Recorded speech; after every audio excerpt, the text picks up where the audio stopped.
soaking up the rays, catching some waves. From sunscreen to sandcastles, cotton candy, and family fun. Things you need to know about how to keep your family safe this summer season. On location in Ocean City, Maryland. Finally, water safety at the beach. 1 year in the making. In the Know with Phil Hayes starts right now.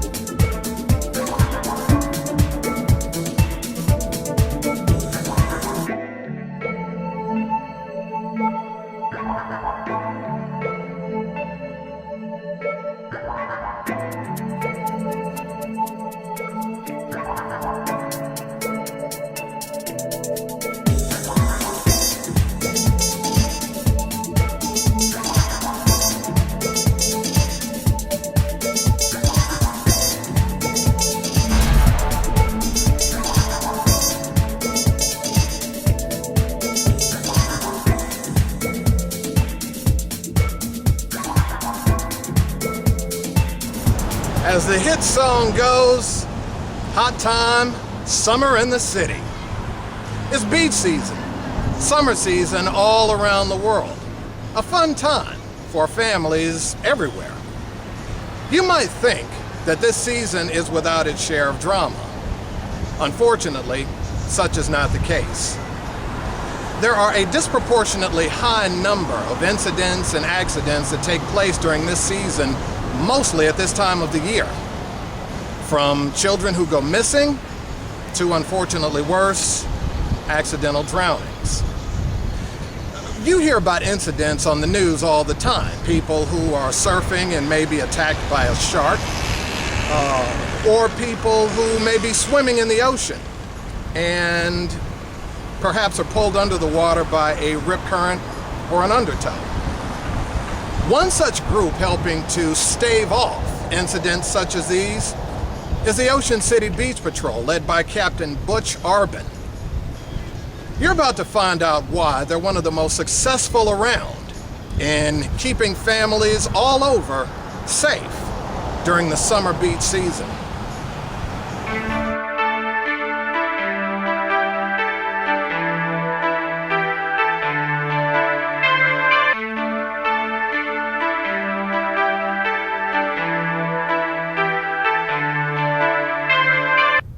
And we're here with Captain Butch Arbin of the Ocean City Beach Patrol, Ocean City, Maryland. Captain Arbin, how you doing? I'm doing great today. I'm glad you were able to make it down. Me too, me too. It's a pretty nasty traffic out there, but we got through it.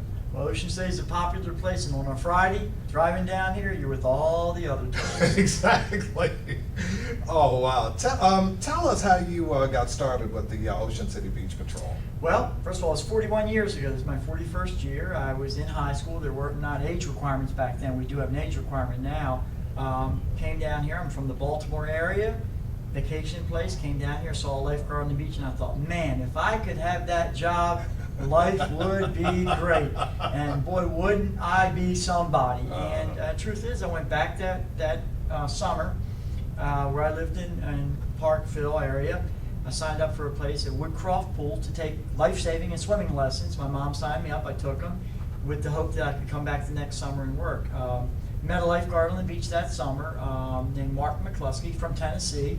Talked to me about the beach patrol and just really was friendly to me, talked to me. Funny thing now, he then got reconnected with the beach patrol. It was 41 years later. His son's been through our junior beach patrol program, and on August 10th, which is our first test for next summer, his son will be testing. So this is the guy I first met 41 years ago. He lives in Annapolis and has an insurance company and all that, and now his son's going to be testing for the beach patrol. But yeah, I just thought this was the greatest job to have, and I was right. It is. For 41 years, it is the greatest job. What year did you start? I see all of these pictures up 1973 was my first year. Okay. And I was 15 years old, passed the test, and ended up living in just a rooming house, actually 1 block from where we're sitting right now. Found a lady that rented rooms to people, and that was the beginning of it. Tell us about the mission of the Beach Patrol, the aims. The the Beach Patrol really has a three-part mission, and which makes us very different than other beach patrols. The first part of our mission is education. We really, and that makes us unique to all other beach patrols in the world, because we really emphasize our education. And that's why this is so important. You know, I can, walk down the beach and tell 100 people about the Beach Patrol if I'm lucky in a day. I can jump in the ocean and save a life, and I've saved hundreds of people. We don't even keep count. But doing this kind of thing and telling people about the Beach Patrol and giving them a safety message, you'll save people you'll never see. You won't even know you've saved their lives. So that's why this is so important. So the mission being number one, education. Education leads right into the second part of our mission, which is prevention. If we educate the public, it's a lot better for somebody for us to prevent somebody breaking their neck by diving into shallow water than it is for us to try to treat them. But the third part of our mission is intervention, and that's the part that's why people get the job. The lifeguards want to jump in the ocean and rescue people. People on the beach like to see the lifeguards run down the beach with the buoy and go out and rescue people. But education first, prevention, and then intervention. That's our mission. Well, the way that those three things correlate to each other kind of leads me as a perfect segue right into the next question I wanted to try to find out, which is some of the initiatives and measures that you, Captain, have put into place to help keep the Beach Patrol success rate so high. Well, there's several things. One, the Beach Patrol, what we do out there from a safety standpoint hasn't changed in the 80 years of the Beach Patrol. It's a guard, it's a rescue buoy. The design of the buoys changed from ring buoys to metal buoys to now the plastic buoys that you see on Baywatch and shows like that. But when somebody gets in trouble in the ocean, the guard has to watch and see it. They jump down, they grab their buoy, they run down the beach, they swim out, they give the person the buoy, they pull them back in. Maybe they get a thank you, maybe they don't, they go back and stand and they do it again. We don't get the person's name. I mean, rescues are so common. So that part hasn't changed at all. I get asked all the time, what's changed over the years? That hasn't. But what has changed is our recruiting practices. There was a time when a majority of the patrol turned over. So one of the things I put in place is a recruiting and retention program. So the recruiting of lifeguards, even to the point that we used to be, when I started, you'd write to the captain of the Beach Patrol who lived in Missouri in the winter. He'd been with the Beach Patrol 52 years when he finally retired, but he would give you a testing date in June or something like that. You'd come down, you'd take your test. Well, so we'd start the season without a full staff. So one of the first things we did was we started testing this summer for next summer. And that funny thing is, that idea didn't come from us. It was one of my high school students asked me one time, he says, how come you don't test this summer for next summer? Because we never thought of it. Now we do it. And actually somebody in our patrol, one of our females, this is her 20th year with us, and she came from that first summer test. We have one in 2 weeks. On August 10th, we will be testing for next summer. So one of the things is the recruiting, how we recruit them, how we get them. Retention is another one. Right now, we have 200 people work for the Beach Patrol. 30%, over a third, over 33% have been here 5 or more years. Well, that's incredible when you think we're a temporary organization. I've been here 41 years. I'm still considered a temporary employee by the town. To have a third of the 200 people be here 5 or more years, considering 85% of our people have to relocate to work here. They live in Anne Arundel County, they live in Pennsylvania, they live in Montgomery County, Baltimore area, and they move down here over the summer, find a place for a couple months so they can work for the Ocean City Beach Patrol, and then when the summer's over, they go back to college, go back to their careers, whatever they're doing. So keeping those people coming back. So this year, out of the 200 people, about 40 of those were first-time people, which is 20%. So most organizations today, big corporations, don't keep people for 5 years or more. This summer, we will have a person at 20 years. We'll have another person at their 30th year. So right now, as far as longevity, we have more people that have been here over 20 years than any other department in the city, and we're all temporary. So that was the big thing, recruiting and retention. I noticed when I was doing my research on your website that you have people on your staff, like you just mentioned, literally from all over. You've got, one or two, I believe, from Pasadena, which is down my way. You have one, I recall, from Columbia, from Howard County, I think, who was a teacher or somebody like that. Oh, yeah. And I noticed, I'm looking at, I'm like, how are all of these folks 15, 20, 25 years or more? What exactly is it? I guess I'll just... That's easy. Significance. Mm-hmm. That's what it is. And I write about this in our newsletter and stuff. And that's the other thing, too, is communications. Keeping the people involved, keeping the Beach Patrol in front of them when we're not here in the summer, that's a big difference. When I was on the patrol, started out, you finish one summer and you just hoped you got asked back, and the next year in the spring you hope to get a card that said you could come back. Well, now we communicate with them through newsletters, through email, through all the different ways. We have a person that does who's our public information coordinator, and she's done a great job. Education is another big thing. But back to what you're saying about, you know, how we get people here. These people that come from all over, we're just constantly, you know, really reaching out to them, keeping them coming back, and that significance is what it is. The key is significance. When you save somebody's life, okay, if I save your life, then I may have saved somebody's husband, somebody's father, somebody's uncle, somebody's son, somebody's nephew, somebody's grandfather. I mean, you just make a difference, and it's significant. And most jobs, most careers do not give significance. That's why people, I kid, when people get involved with us, I tell them, if you don't want your child to be a teacher, don't let them get involved, because the two best reasons to be a teacher, July and August. And we have people come here and say, you know, they're in law school, they're in medical school, they're going to do this, they're going to do that. Halfway through summer, they call, Mom, Dad, I know I'm in law school and I know I'm in Harvard for the second year, but I decided I want to be a kindergarten teacher now, you know, because they want their summers off. You just can't, it's something that is so hard, and so many of our people continue. I know that you do a lot of work with the Red Cross, as should be. Right. You know, a lot of beach patrol and, you know, lifeguard and safety, you know, things of that nature. You have to have some interaction, if you will, with the Red Cross. Are they involved in any of your training, or do they help train some of the beach patrol? Well, that's a great question, because one of the things that we've always had in our recruiting is, this will be a surprise to you and everybody else, we require no certifications to work for us. Nothing. We don't require anything. Everybody thinks, well, my gosh, if you have to have 12 cars to work at a pool, of course you do at the ocean. What we find is, although the Red Cross has a card that says lifeguarding and the Heart Association has CPR and all that, we can't guarantee the training behind that card. They try to, but we can't. So what happens for us is we require them to pass our test. So on August 10th, people will come here, they pre-register, they'll come here, and they'll begin an entire day of testing, physical testing. And at the end of that day, if we feel they can be successful, then I will offer them an appointment to a Surf Rescue Academy, which happens next year. So it happens this August is the test, and we'll test again the end of August. We might test in the middle of the winter at a pool. Last year we tested at York College. But they're all trying to get into a Surf Rescue Academy. Now, during Surf Rescue Academy, we give them all the training they need. We provide all the certifications. So they do get the American Red Cross first aid certification, but using our instructors. So we know the level of instruction they're getting. We give them CPR certification, but unlike the typical person that gets CPR certification, they're getting it in case they need it.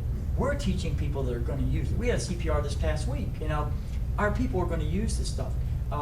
We offer as an added bonus to our people, because if you, even after working for the Beach Patrol, making 100 rescues in the summer, you can't go back and get a job at a pool without the card.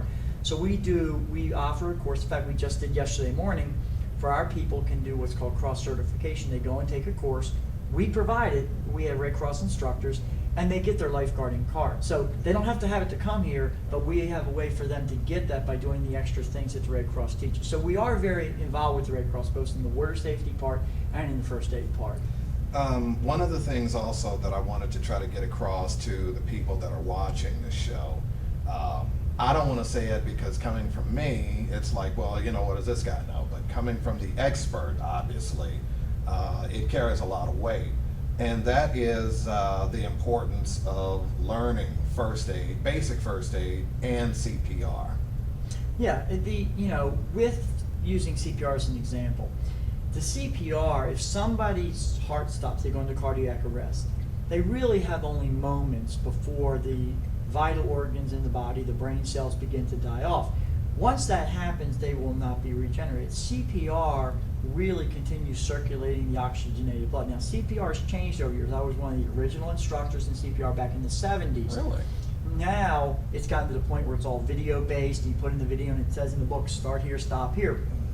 But again, what they're trying to do is they're trying to get the person to actually just circulate blood by doing chest compressions. It used to be did the mouth-to-mouth part. They've taken that out because a lot of people didn't help somebody else because they didn't want, after all the AIDS and all that, they were afraid to make that contact. But people seem to be okay with pumping on somebody's chest. So for the lay public now, they teach you to do it. Now, The benefit is that keeps the body's blood circulating, which really extends that window we call from clinical death. Is the moment your heart stops, you're clinically and legally dead. But the body cells don't start to die. So if you can keep blood circulating, you can extend the difference between clinical death and what we call biological death when cells die. The most important thing now they found out is a person with cardiac arrest is getting an AED, automatic external defibrillator, the thing that shocks them. That's most important. But if a person can begin CPR, if they're trained and can begin CPR, you can extend the time that that person can be saved twice as long, 3 times as long, which buys the time. And if it's somebody in your family or my family, I want to give them the best chance they have. Exactly. So the more people out there that know those life-saving skills, the better survival rate there is. In the first aid standpoint, things in first aid are the most critical things. The ABCs, stop bleeding, control bleeding. And also just going through training, it helps the person not panic. Often in situations, a person will panic and not do what they need to do. Whereas when you've had some training, you're a little bit more prepared in the emergency situation, and you're more likely going to give the care the person needs. So the general public being trained in first aid and CPR, critical. I've taken CPR a couple of times, and I remember the last time I took it was a few years ago, and like maybe 3 years ago. And they, of course, with the chest compressions, but there was also a part where you could give mouth to mouth, but they gave you like this little plastic seal. Shield, right. Yeah, and I think it was, it already had like the isopropyl alcohol on Right. it, and so you would kind of be protected from Right. that. They don't do that anymore. We still provide for our personnel barrier devices, the mask, but I guarantee you that in the water, if they've gone into the water and somebody was not breathing, they would go mouth to mouth, because that's what we do. But the general public really wouldn't have the mask with them, and so what they've done, they decide just the compression on the chest does move air back and forth, and the real important thing is getting the blood circulating. So for lay people, they don't teach that part. Now professional rescuers, our people still do. We're still going to do both the airway and the chest compressions as a professional rescuer, but the general public, lay public, they've done it in a way where all the person has to do is circulate blood, because that's better than if they did nothing. I'll just ask, what type of incidents? I know that people go out into the water sometimes. Rip current takes them away, or maybe they stray too far and forget they can't swim. What types of incidents other than like those have you had this season? And what kind of I already know you already talked about some of the measures that you put in place to try to prevent, but I'm interested. What kind of incidents do you normally get? The biggest thing, you've already said it, are the rescues. We see between 2,000 to 4,000 rescues a season here in Ocean City. They're mostly 95% are rip current related. But for example, you mentioned, let's say you can't swim, you decide I'm going to stay in waist deep water. Well, if you happen to be in waist deep water where it's rip current, it's like taking you out, and all of a sudden you never intended to be in deeper water, but being on a rip current is like being in a treadmill, and a rip current can actually flow faster than an Olympic swimmer can swim, so it's going to take you out. So all of a sudden you now find yourself in water over your head, and you can't swim anyway, you never intended to be there.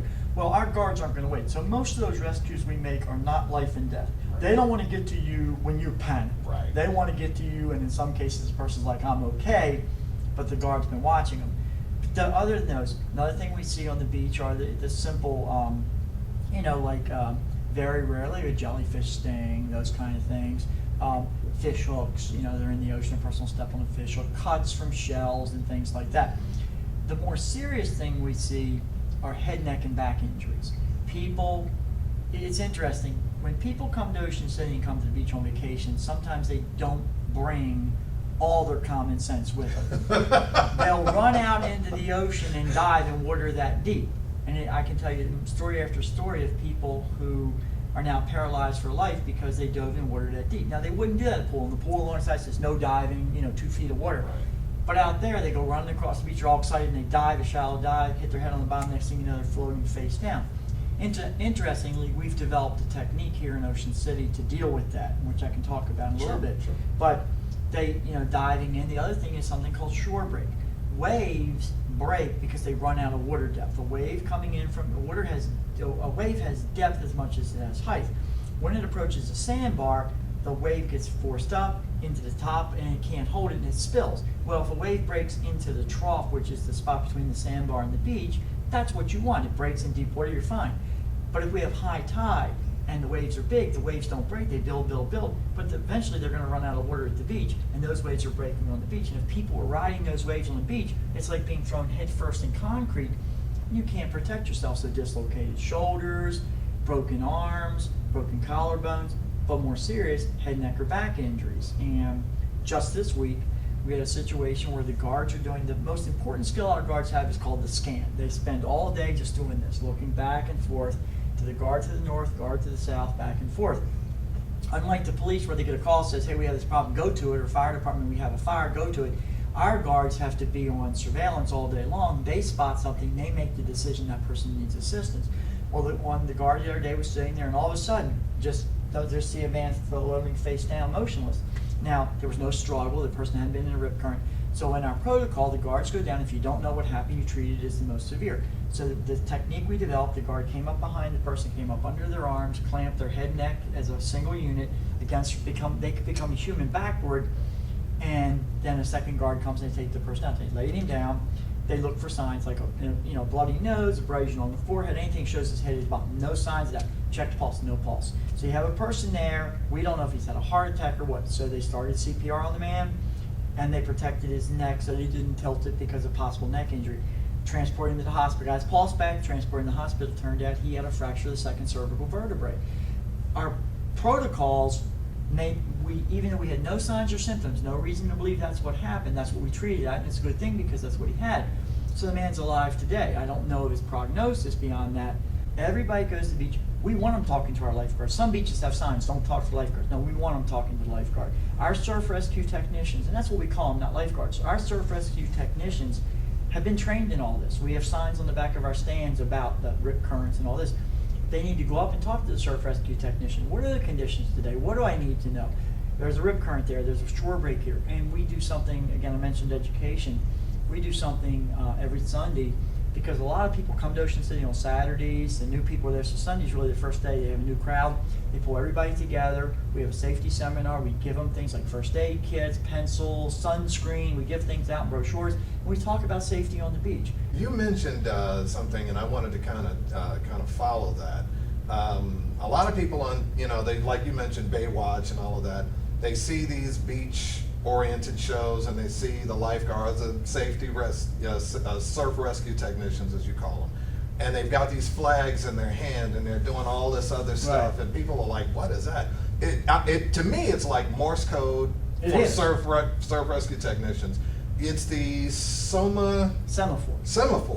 Almost got it without having to look for it. Semaphoric alphabet. Right. Can you explain to our viewers what semaphoric Semaphore was really came from the U.S. Navy and the Coast Guard. The Scouts have used it, but what it was is for close distance communication visually. And like if you did radio transmissions, people can intercept them. Whereas semaphore, it's line of sight. So what we did years ago, back in the 50s, they started using semaphore. Now we have fancy radios. This radio here, I could talk to anybody. I could talk to the President of the United States or the space station if I needed to. Mm-hmm. It's that quality radio with all the inner patches. Right. But this radio doesn't do well underwater. It doesn't do very well when the battery goes dead. Right. So the lifeguards with semaphore, each guard knows it, and that's part of their training, and they get a raise when they learn it. So there's a real incentive to learn it. It's over $1 an hour when they learn it. But the semaphore alphabet is based on 8 positions. You can have one position with your hand up over your head, one basically straight out to the side, like what would be 9 o'clock, halfway in between. So you have position 1, 2, 3, down here at the angle, 4, straight down, out at this angle, straight out here in this angle. So 8 positions. The combination of where you put your arms in those positions is a letter. So for the letter A, for example, the left arm is straight down and the right arm is in position 1, so it's an A. Second position is B, C, D, switch hands, E, F, G. So it's just a circle. Then when you get H and I, you go through the alphabet. Now we've altered a little bit because in real semaphore, if you look it up on the internet or in the encyclopedia, if you know what encyclopedias are, you have one hand up in here is T and this is U. Well, that's hard to see distance. So we cross them for T, whereas in real semaphore, that means a number is going to follow, so you do it that and then give an A for 1. We spell it out. For us, 90% of the messages we're sending up and down the beach have to do with lost and found children. We see about 2,000 lost and found individuals a year. ranging from under a year old to in their 90s, usually older, confused people. But generally, 4 years old to about 9 years old is most of our 2,000 lost and found. So if you walked up to me and says, I'm missing my son, we'd ask a couple questions. We'd say, okay, you're missing your son, obviously boy. What's his name? And you might say Paul. Okay, and how old is Paul? Well, Paul's 7. Okay, and what's he wearing? A red bathing suit. So the lifeguard would send the letter L, and anytime they cross him in the front means end of word. So they'd send L, which stands for lost, end of word. B, end of word means boy. So each letter is a whole word in context. So L, B, N for name, then they'd spell out the word Paul.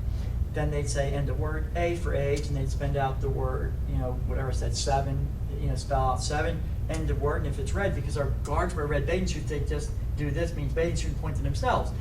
And that message literally doesn't even take a minute. The next guard down the beach then says, I got it, sends it to the next one. Every crew chief, we have our 10 miles of beach are divided into 17 crews. Every crew chief has a radio. So then they call it in, and our centralized dispatch keeps track.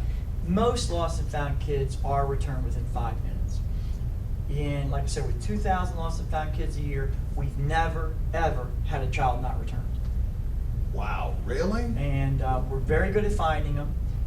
If the parent comes to us as a lost child, sometimes the kids come to us, that's a found child. And we do the same thing, but we say the child is at 3rd Street. And then once the parents finally realize they're missing a child, just a few weeks ago, we had a 4-year-old missing for hours, or we had the child for hours. But what happened is the mom thought the dad had the kid, the dad thought the mom had the kid, and nobody went looking for the kid. When they finally got together, it was like, where's little Susie? I don't know. And we had her for hours. The other interesting fact is, most of the time when kids get lost, the dad was watching them. They might have been watching the girl in the bikini next to them, or still a little kid. Right. But often the dads are watching them when they get lost. I can't swim, and I make no bones about it. I'm a morbid hydrophobiac. Everybody's been saying, Phil, you need to learn how to swim. I'm like, no, I need to learn how to breathe. And I breathe better above ground than I do underwater. So that having been said, let's say hypothetically I could swim, expert swimmer. If I had notion to want to join the Ocean City Beach Patrol or any beach patrol, this is one of the hardest I can tell because of the fact that this is one of the most stable beach patrols in the world, as you mentioned earlier. Right. This is one of the best. If I wanted to join the beach patrol, or if anybody wanted to join the beach patrol, what kind of well, you already know that it's going to be strenuous and rigorous because obviously you don't just let anybody on here. Right. What would be some of the things that I or somebody might look forward to having to go through before getting Captain Arbin's stamp of approval? One of the things is, the first thing we do for everybody is an English proficiency test. Now, the reason we do that isn't because we don't hire foreign workers, because we do. We hire people, we've had people from everywhere around the world. But these radios, we talk English. Semaphore is English. Our training's in English. And people that walk up to you on the beach and ask a question are speaking English, generally. So the first thing is an English proficiency test. We take them through a 4 series of things. We have a conversation with them, tell them something, and see if they really understand it. Because not just they can repeat it or that's number one. We very rarely lose anybody for that comes up. But sometimes we find somebody just, we'll have a test and I'm giving instructions and you keep asking the person next to you in a foreign language what I just said. That's not going to work. You're not going to be effective. And in a safety situation, we don't want somebody running up to you and say, my husband's having a heart attack, and you say, oh, you buy Thrasher's French fries down on the boardwalk. Because as much as I love Thrasher's French fries, that's not what you're doing for the person while they're having the heart attack. Right. So that's why the English group, that's number one. The next thing we do is we take them out and they have a run. They do a 300-meter run in the soft sand. I'm talking about in Ocean City tests. We have off-site testing in pools and tracks, but this is where we try to do it. 300-meter soft sand run in 65 seconds or less. Now, for most of our people, you have to be 17 years old to work for us, and we have no top age. In fact, they talk about ages. I don't care if a 90-year-old wants to pass our test, I'll put him on the beach. I mean, it's about the ability to do the skills. If they've done all those physical things, then they come back for a panel interview. Now, during that day, we work in crews. The whole thing on Beach Patrol's crew. So even from the day we train them, test them, we start with these crew concepts. So that crew chief stays with them the whole day. So we get a real assessment of their attitude because we want to be team players.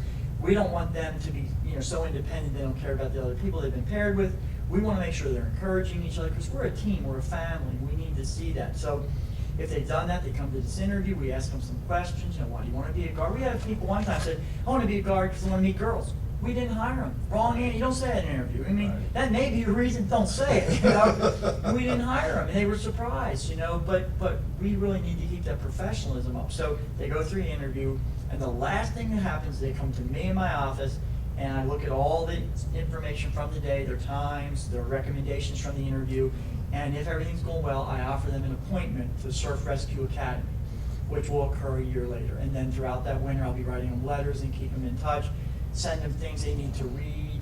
We'll require them to come to Academy with, the first thing we do, they have to drug test. Everybody's drug tested every year. New people or returning people, I take a drug test every year. No, I mean, you don't pass, you're done. Right. So that's the process. So it's a lot to do to get that person out in that stand. Now, you were talking significance earlier with people that have been here for 15, 20, 25 years or more. One of the things that I noticed also on your website is that you are passing that lineage to the next quote-unquote crop in the form of your junior beach patrol. Right. Can you tell us a little bit about Yeah, that? the Junior Beach Patrol program really was developed to go along with the first part of our mission, which is education. They can be in the program at 10 years old. We have levels. So a kid can come at 10 years old, they get certain skills. The program is 4 days. They start Tuesdays. It goes Tuesday, Wednesday, Thursday, Friday. Our ratio of instructors to kids are very small. Like this afternoon, really, we basically have one instructor for one kid in the Junior Beach Patrol, which gives them a real chance. You talk about not being in the water. I mean, if you have a lifeguard right with you, and we have some programs here for 3-year-olds. I mean, when you get to go in the water and play with a lifeguard, you forget about the water, you forget about the fear, and it really builds confidence. But the Junior Beach Patrol program was developed for education first, to teach these kids about the ocean, teach them about rip currents, teach them about shore break, teach them about the dangers, and teach them to use our equipment. They get a shirt, they get a whistle, they get to learn semaphore. They come back the second time, they get to use some equipment they didn't use in the first level. They come back the next time, they get to use equipment they didn't use in the first 2 levels. They get in the Coast Guard boats, they get to meet the Ocean City Bomb Squad, they go to the policemen, they meet the fire department and paramedics. So it's really involving the whole public safety thing. Eventually, they can become a crew chief in that program after the 4th year or more. One of the kids in our program, his father's superintendent of schools in the state of Maryland, in one of the counties, and he just can't say enough about how he saw his son change from when he came to the Beach Patrol as a first-year guard to now he's the second-year guard, and the father just, says, they mature so much. But that responsibility, being responsible for 1,000 people, changes you. On a final note, are there any other suggestions that you can give, not just myself, but all of our viewers, on how to be safe, not only for the rest of this summer season, but summer seasons to come, so that they will enjoy future summer seasons going forward? It's very simple. The most important is never swim without lifeguards. If the Beach Patrol's not on duty, don't go in. We have a saying, keep your feet in the sand until the lifeguard's in the stand, and that's your reminder that, they need to wait for us. We work 10 to 5:30. We have the longest season. We start Memorial Day weekend. We go to the end of September. There's plenty of time to go swimming while we're there. If we're not there, stay out of the water. Again, those situations I told you about where parents drown trying to rescue their own kids, if that happened between 10 and 5:30, it wouldn't even have been a statistic. It wouldn't even have been a story. We wouldn't even know their names, because the lifeguard would have simply said the kid needs help, go get the kid, bring it back in to the mom, life would have gone on. But instead, a mom dies. Kids are without, parents now. I mean, it just, the impact is like the ripple. You drop a pebble in a pond, the ripples go out. When something happens like that, it affects so many people. And so if they would just learn that, do not swim when we're not on duty. I am aware of literally dozens and dozens of lives that would have been changed had they not made that mistake. And the other thing we tell them is check in with the lifeguard. Talk to the lifeguard. The lifeguards know what's going on. They're the ambassadors of Ocean City. They can tell you what's going on. They can give you beach safety. Once you bring your kid up and talk to the lifeguard, if that kid gets lost, the kid's going to go to the lifeguard because they're a safe person. So, yeah, don't go swimming without lifeguards, and introduce your family and talk to the lifeguard every day. This has really been a wonderful and enlightening interview, I have to say. Captain Butch Arbin, Phil, you are the man. I appreciate it. Captain Butch Arbin. I want to teach you to swim. Not so fast. We'll work on that one. Captain Arbin, thank you so much. Captain Butch Arbin of the Ocean City Beach Patrol, Ocean City, Maryland, thank you for giving us your time, and thank you for being so gracious with your time today. Thank you so much. You're going to save lives with this interview. Thank you, thank you. We'll be right back with more In the Know in just a moment.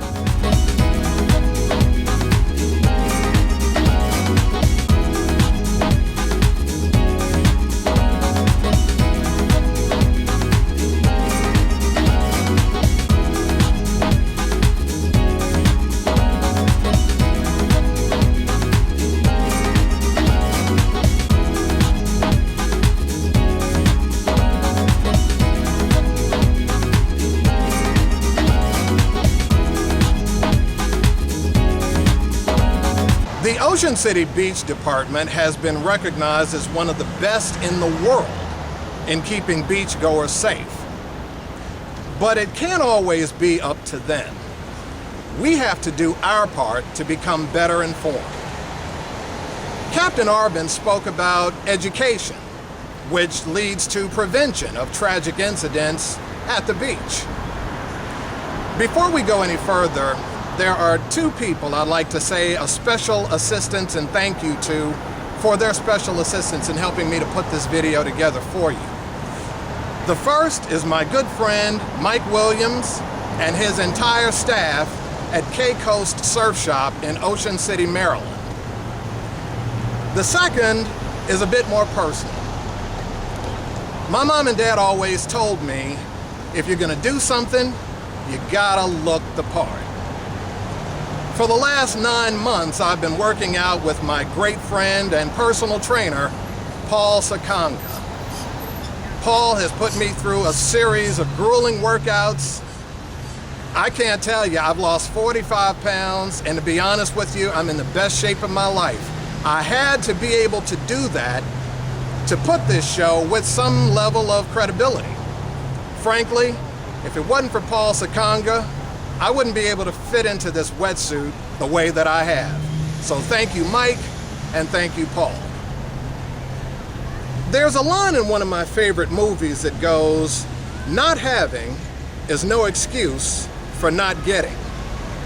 As it relates to the education here on water safety at the beach, communities all across the nation offer first aid, CPR, and basic safety courses free of charge. So get involved and become better informed.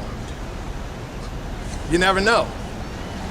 The life you or somebody else may save might be your own.